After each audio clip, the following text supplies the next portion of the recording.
Hi kids! Welcome to Teacher Beth Class TV.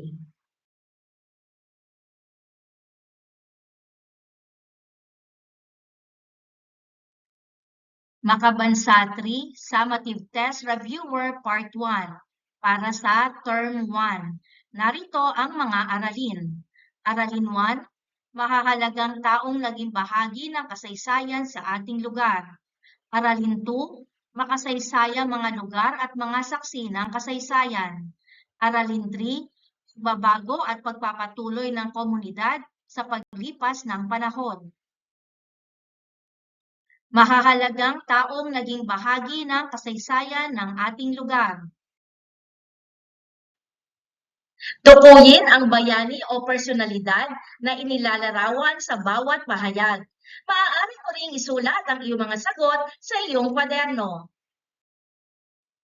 Narito ang mga pagpipilian: A. Andres Bonifacio, B. Gregoria de Jesus, C. Emilio Jacinto, D. Melchora Aquino, E. Diego Silang. Narito ang mga bilang 1 hanggang 5. Alamin natin ngayon kung tama ang iyong mga sagot. Bilang 1, siya ang lakambini ng Katipunan at asawa ni Andres Bonifacio. B. Gregoria de Jesus.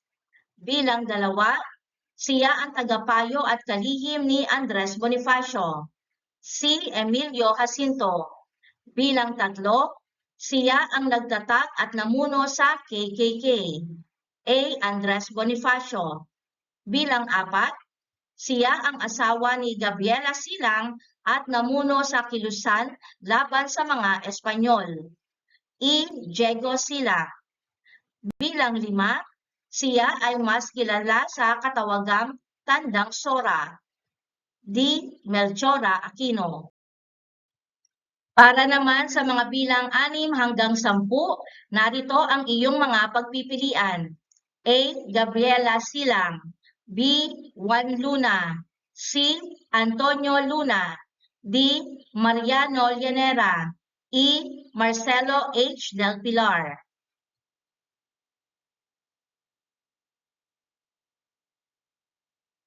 Narito ang mga tamang sagot. Bilang 6, dakilang Pilipinong alagad ng sining na may likha ng Spoliarium. B. Juan Luna. Bilang 7, siya ang Joan of Arc ng Ilocos. A. Gabriela Silang. Bilang 8, kapatid ni Juan Luna at namuno siya sa hukbong laban sa Pwersang Amerikano. C. Antonio Luna.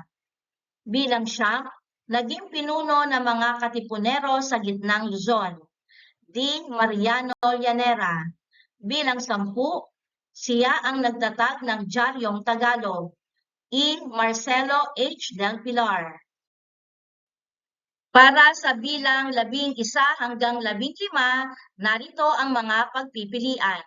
A. Gregorio Del Pilar, B. Emilio Aguinaldo, C. Apolinario Mabini, D. Jose Rizal, E. Trinidad Tecson. Alamin natin ang mga tamang sagot. 11, siya ay tinaguriang dakilang lupko at utak ng himagsikan. C. Apolinario Mabini. 12, siya ay kinilala bilang batang general. A. Gregorio Del Pilar. 13, siya ay kinikilalang pambansang bayani. D. Jose Rizal. 14, siya ang unang Pangulo ng Republika ng Pilipinas at nagpahayag ng kalayaan. B. Emilio Aguinaldo. 15, siya ay kilala bilang ina ng biyak na bato. E. Trinidad Tecson. At para sa mga huling bilang, narito ang iyong pagpipilian. A. Teresa Magbanwa, B. Lapu-Lapu, C. Francisco Dagohoy, D. Tamblot, E. Muhammad Dipatuan Kudarat. Narito ang mga tamang sagot. 16, isang babaylan na namuno sa pag-aalsa. D. Tamblot. 17, isang burong nagmula sa mayamang pamilya piniling umanib sa himagsikat. A. Teresa Magbanwa. 18. Siya ang unang Pilipinong lumaban sa mga dayuhang mananakop. B. Lapu-Lapu. 19. Siya ay kilala bilang Sultan Kudarat at pinagkaisa ang mga pinuno sa Mindanao. E. Muhammad Dipatuan Kudarat. At para sa huling bilang, siya ay namuno sa pinakamahabang pag-aalsa laban sa mga Espanyol. Si Francisco de Bohol. Piliin ang tamang sagot sa bawat tanong o pahayag. Maaari mo ring isulat ang iyong mga sagot sa iyong kwaderno. Sino ang kinilalang CNN Hero of the Year noong 2009?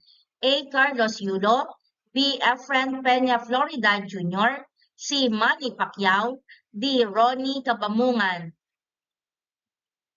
Ang tamang sagot ay B. Efren Peña Florida Jr. Sino ang kauna-unahang Pilipinong nagkamit ng gintong medalya sa Olympics?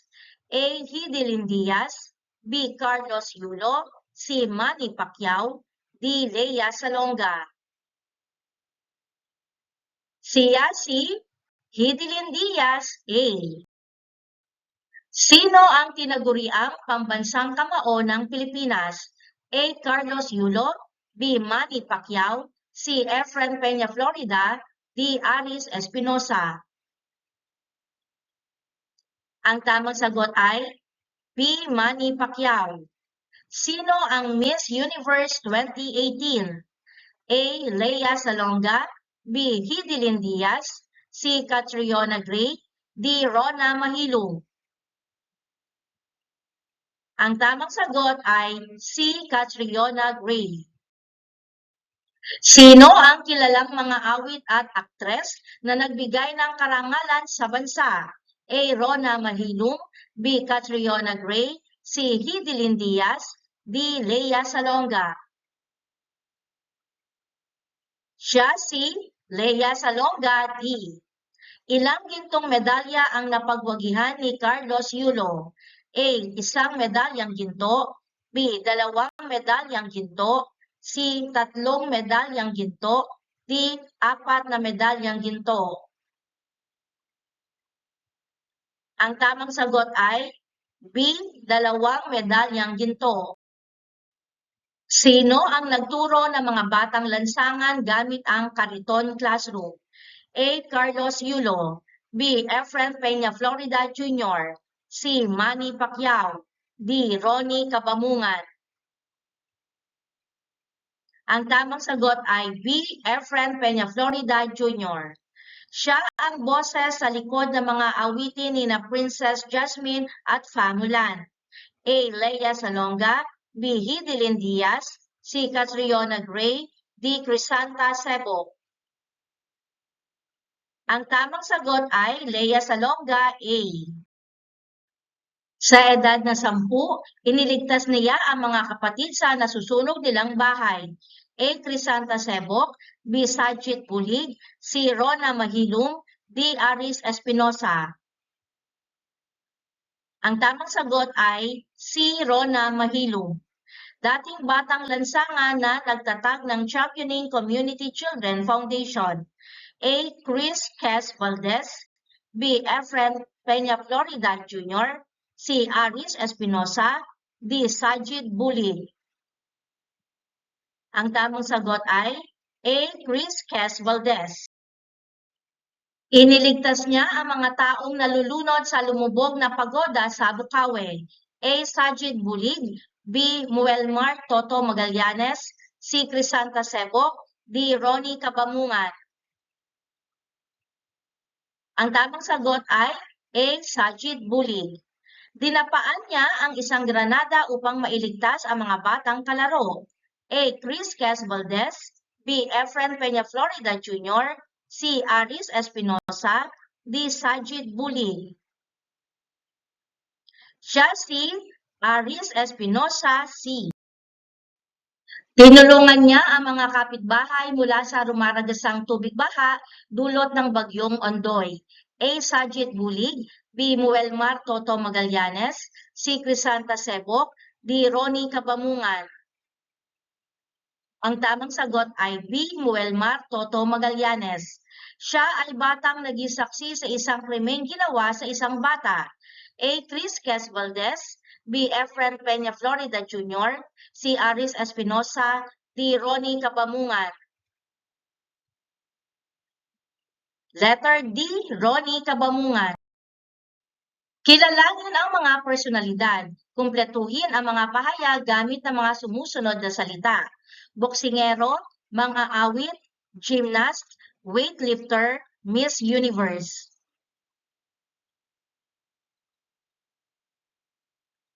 Alamin natin ang mga tamang sagot.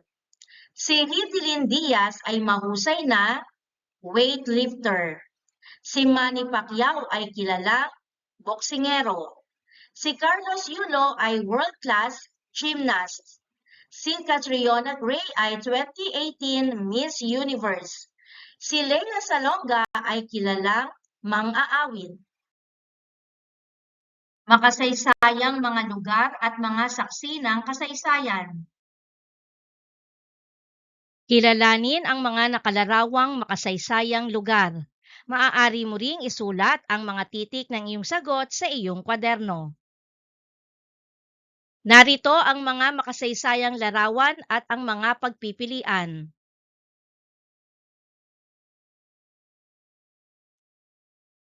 Alamin natin ang mga tamang sagot. K. Boy Scout Circle. A. Cruz ni Magellan. L. Rizal Park o Luneta. G. Dambana ng Kagitingan. I. Leyte Landing Memorial. J. EDSA Shrine. E. Simbahan ng Barasuwain. D. Fort Santiago. B. Mactan Shrine. H. Corregidor. F. Kawit Cavite. At C. Dapitan. Piliin ang tamang sagot sa bawat tanong o pahayag. Maaari mo ring isulat ang iyong mga sagot sa iyong kwaderno. Narito ang mga pahayag para sa bilang 1 hanggang 5 at narito ang iyong mga pagpipilian. A. Cruz ni Magellan, B. Mactan Shrine, C. Dapitan, D. Fort Santiago, E. Rizal Park o Luneta. Alamin natin ang mga tamang sagot. Bilang 1, dito binitay ang Gomburza noong 1872 at si Dr. Jose Rizal noong 1896. E. Rizal Park o Luneta. Bilang 2, matibay na tanggulan ng mga Espanyol na naging kulungan ng mga lumaban sa kanila at dito ikinulong si Rizal bago siya bitayin. D. Fort Santiago. Bilang 3, lugar kung saan ipinatapon si Dr. Jose Rizal. C. Dapitan. Bilang 4, ito ay tanda ng pagsisimula ng relihiyong Katolisismo sa Pilipinas. A. Cruz ni Magellan. Bilang 5, ito ang lugar na nagpapaalala sa labanan sa Mactan noong 1521. B. Mactan Shrine. Para sa mga bilang 6 hanggang 10, narito ang iyong pagpipilian. A. Biyak na Bato. B. Simbahan ng Barasuwain. C. Kawit Cavite. D. Dambana ng Kagitingan. E. Corregidor. Alamin natin kung tama ang iyong mga sagot. Bilang 6, dito binuo ang Saligang Batas ng Malolos at idineklara ang unang Republika ng Pilipinas. B. Simbahan ng Barasuwain. Bilang 7, nagsilbing kanlungan ng mga Katipunero at dito itinatag ang Republika ng Biak na Bato. A. Biak na Bato. Bilang 8, ito ay itinayo bilang pag-alala sa sakripisyo ng mga sundalong Pilipino at Amerikano noong ikalawang digmaang pandaigdig. D. Dambana ng Kagitingan. Bilang 9, Huling tanggulan ng mga puwersang Pilipino at Amerikano bago ito bumagsak sa mga Hapones noong Mayo 6, 1942. Corregidor. Bilang 10, lugar kung saan idineklara ang kalayaan ng Pilipinas noong Hunyo 12, 1898 at unang iwinagayway ang pambansang watawat. Kawit Cavite. Narito naman ang para sa bilang 11 hanggang 15. Narito ang mga pagpipilian. A. Leyte Landing Memorial. B. EDSA Shrine. C. Boy Scout Circle. D. Batas Militar. E. Death March.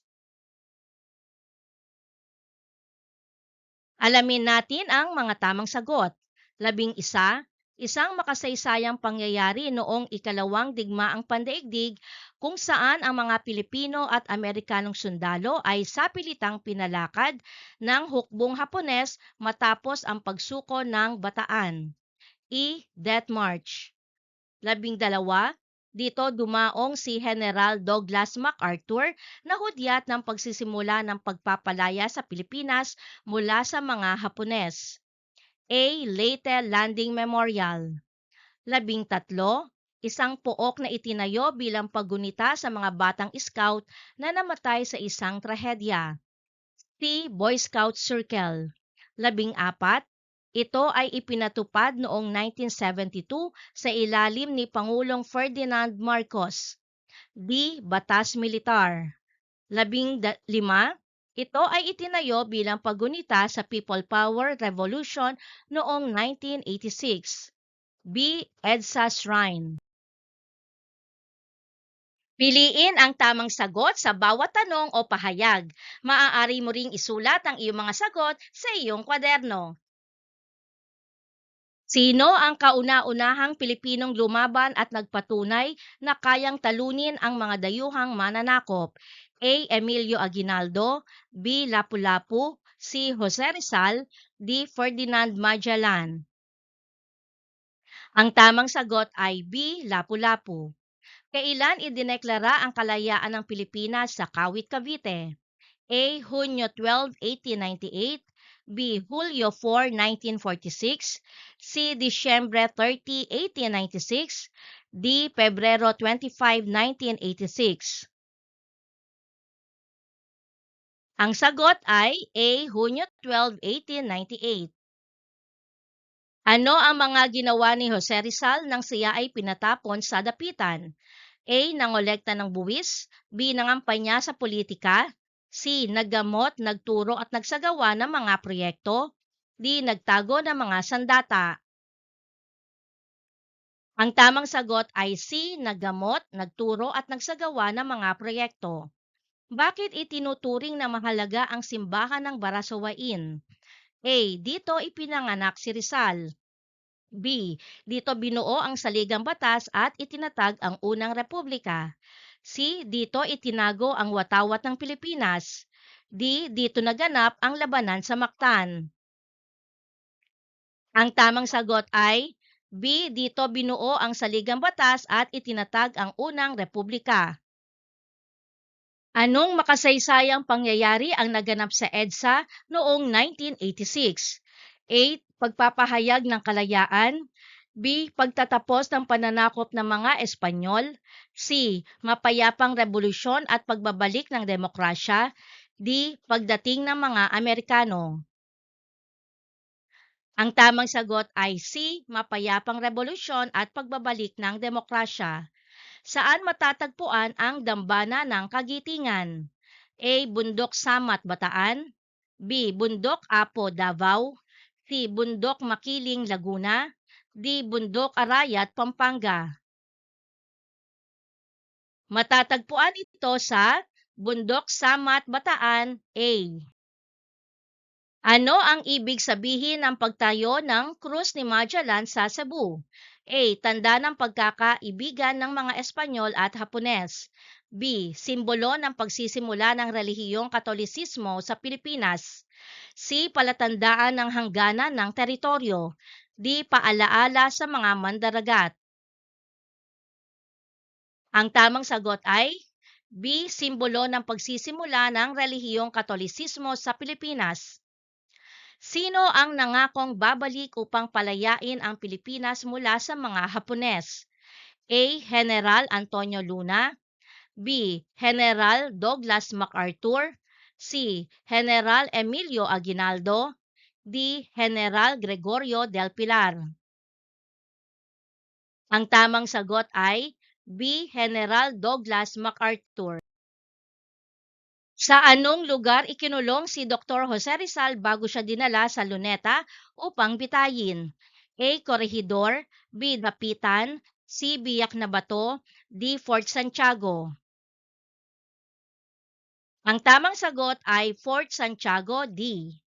Ano ang tawag sa matinding paghihirap na dinanas ng mga sundalo noong sila ay pilit na naglakad mula Bataan hanggang Tarlac? A. Marcha ng Tagumpay. B. Marcha ng Kalayaan. C. Marcha ng Kamatayan. D. Marcha ng Pag-asa. Ang tamang sagot ay C. Marcha ng Kamatayan o Death March. Saan matatagpuan ang Mactan Shrine? A. Maynila. B. Cebu. C. Bulacan. D. Cavite.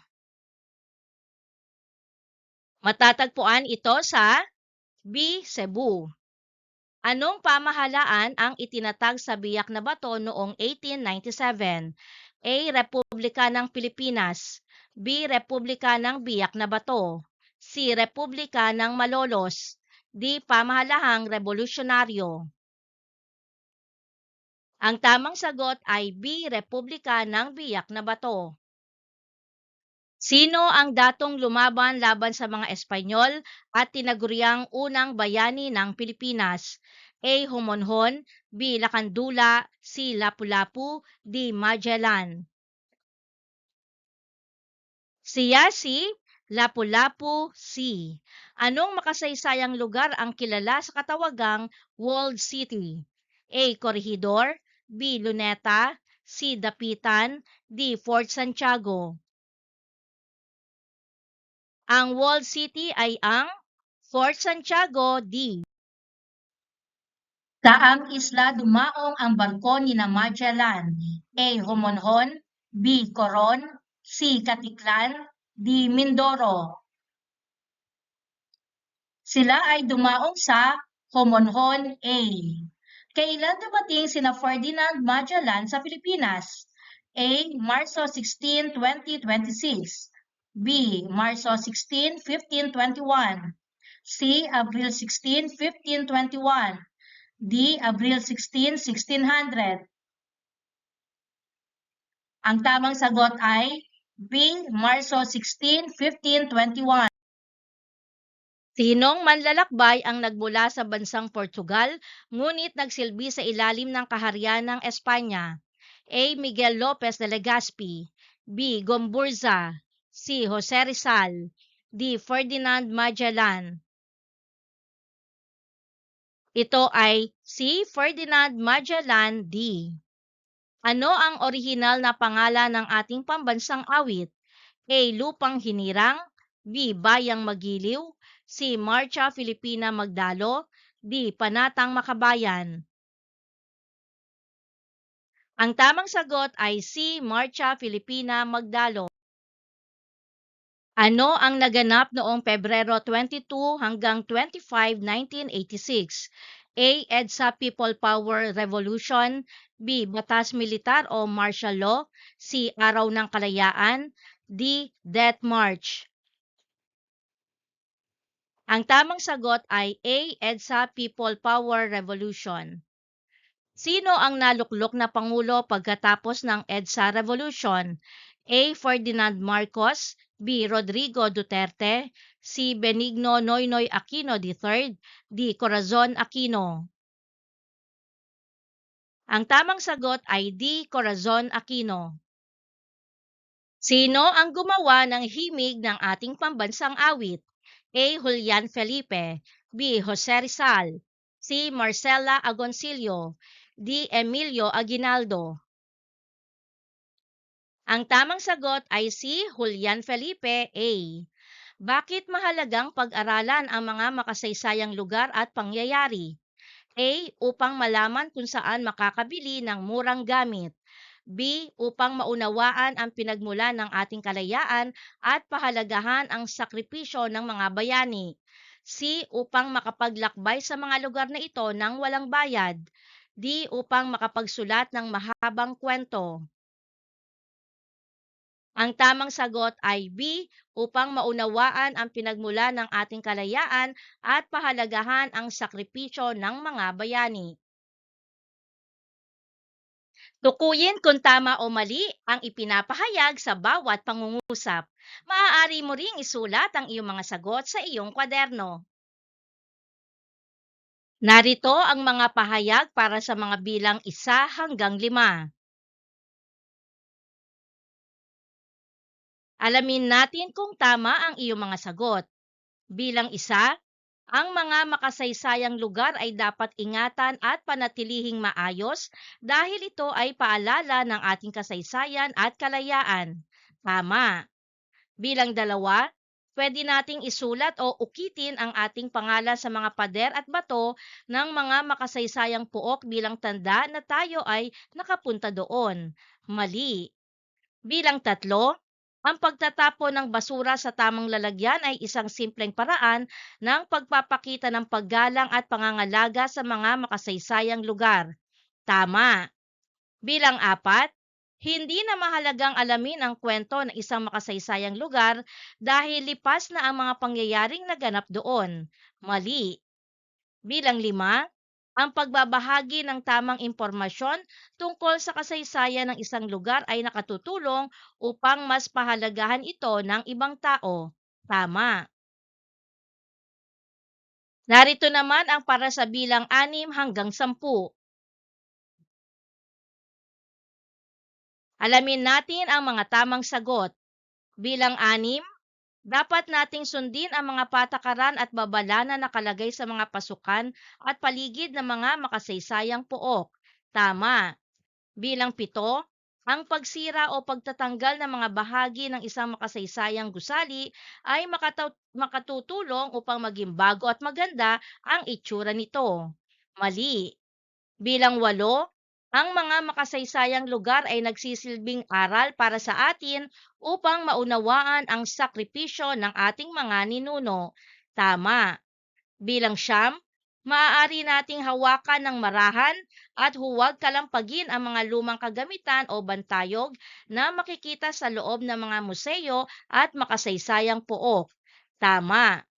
At bilang 10, ang pagpapahalaga sa mga makasaysayang lugar ay pagpapakita rin ng pagmamahal sa ating bayan at pagkakakilanlan bilang Pilipino. Tama. Pagbabago at pagpapatuloy ng komunidad sa paglipas ng panahon. Tukuyin ang lalawigang pinatutungkulan ng mga pahayag. Maaari mo ring isulat ang iyong mga sigot sa iyong kwaderno. Narito ang mga pahayag mula sa bilang 1 hanggang 7. Alamin natin ang mga tamang sagot. Bilang 1, ang lalawigang ito ay kabilang sa Region 6, Iloilo.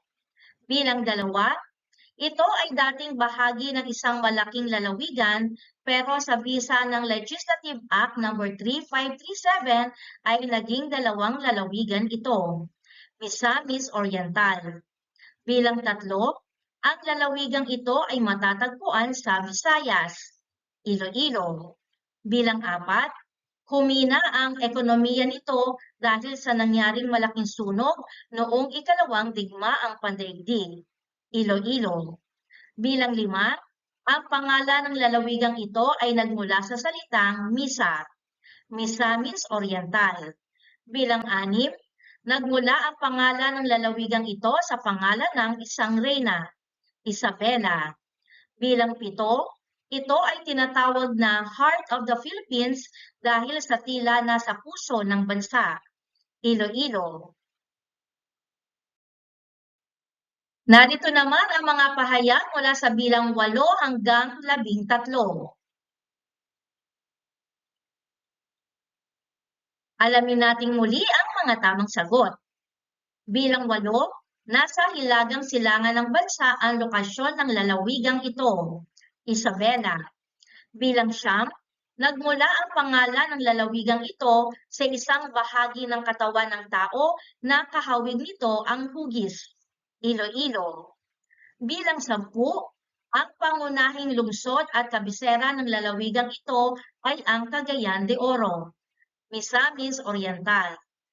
11, pagsasaka ang karaniwang hanap buhay na may pangunahing produktong mais at tabako noon at palay ngayon. Isabela. 12, kilala bilang Rice Granary of the North dahil sa pagiging pangunahing tagapag-ani ng palay. Isabela. At para sa huling bilang, ipinagdiriwang ang Dinagyang Festival sa lalawigang ito. Iloilo. Basahin ang bawat tanong o pahayag. Piliin ang tamang sagot. Maaari mo ring isulat ang iyong mga sagot sa iyong kwaderno. Saang rehiyon matatagpuan ang lalawigan ng Isabela? A. Rehiyon 6, B. Rehiyon 2, C. Rehiyon 10, D. Rehiyon 4. Ito ay matatagpuan sa Rehiyon 2B. Ano ang pangunahing produkto ng Isabela? A. Mais, B. Palay, C. Tabako, D. Lahat ng nabanggit. Ang tamang sagot ay D. Lahat ng nabanggit. Sino ang nagsilbing unang gobernador ng Misamis? A. Don Gregorio Pelaez, B. Martin Delgado, C. Reyna Isabela II, D. Datu Puti. Ang tamang sagot ay A. Don Gregorio Pelaez. Bakit mahalagang pag-aralan ang kasaysayan ng komunidad? A. Para sa grado, B. Gabay sa hinaharap, C. Pampaunlad ng bansa, D. Lahat ng ito.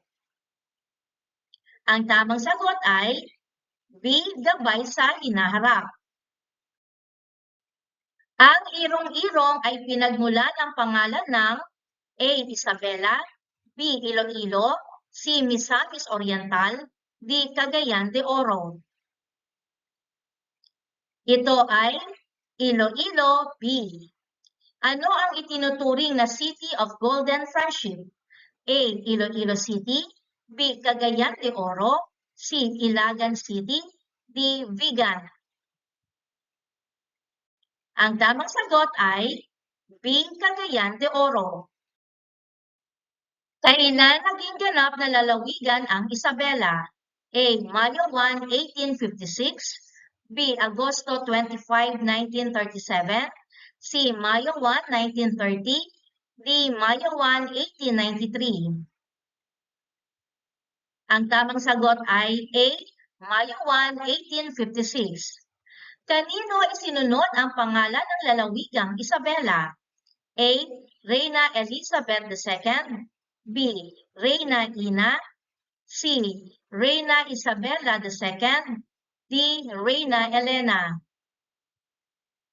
Ang tamang sagot ay Reyna Isabela II, C. Anong batas ang nagtakda na ang Iloilo ay maging isang lungsod noong 1893? A. Commonwealth Act No. 158, B. Legislative Act No. 3537, C. Royal Decree, D. Batas Bakura. Ang tamang sagot ay Batas Bakura, letrang D.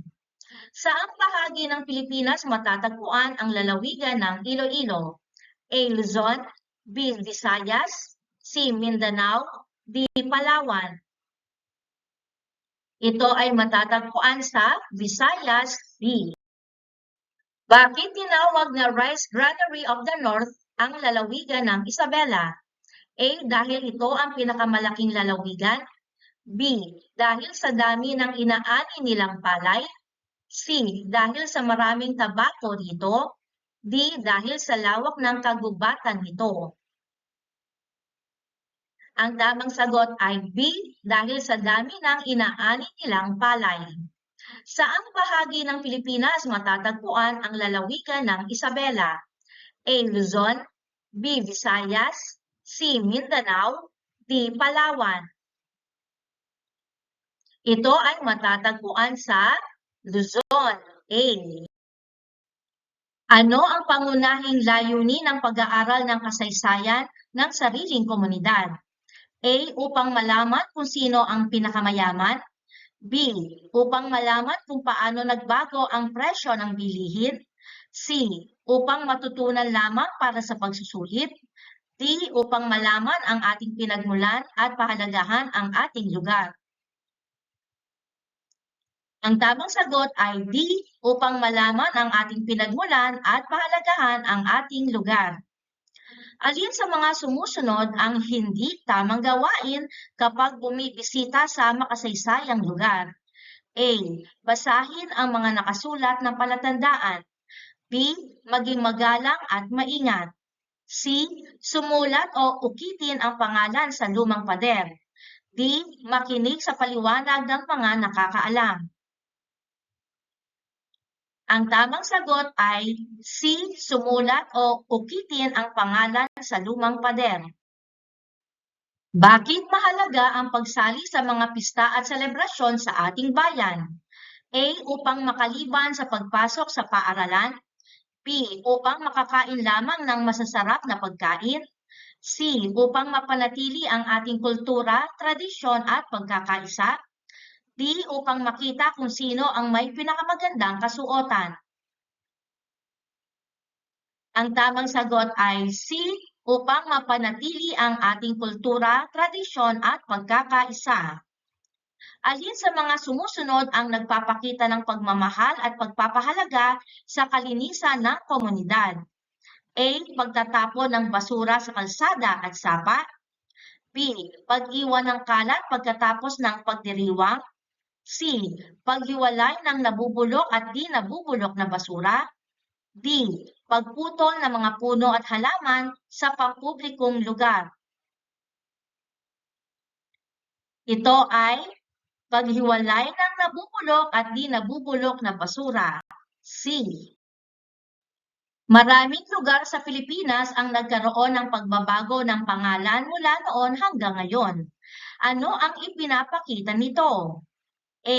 Bahagi ito ng kasaysayan at pag-unlad ng ating bayan. B. Walang kabuluhang pagbabago ito. C. Ginawa ito para lamang makalito sa mga tao. D. Ipinapakita nito na maling-mali ang mga lumang pangalan. Ang tamang sagot ay A. Bahagi ito ng kasaysayan at pag-unlad ng ating bayan. Paano tayo dapat kumilos kapag tayo ay namasyal sa makasaysayang lugar sa ating komunidad? A. Magtapon ng basura kahit saan. B. Kumuha ng ilang halaman o bulaklak sa mga ardin dito. C. Lumakad lamang sa mga daan na pinahihintulutan ang pagdaan. D. Magsaya at magsisigaw ng pagbati sa mga bantayog na mga bayani. Ang tamang sagot ay C. Lumakad lamang sa mga daan na pinahihintulutan ang pagdaan.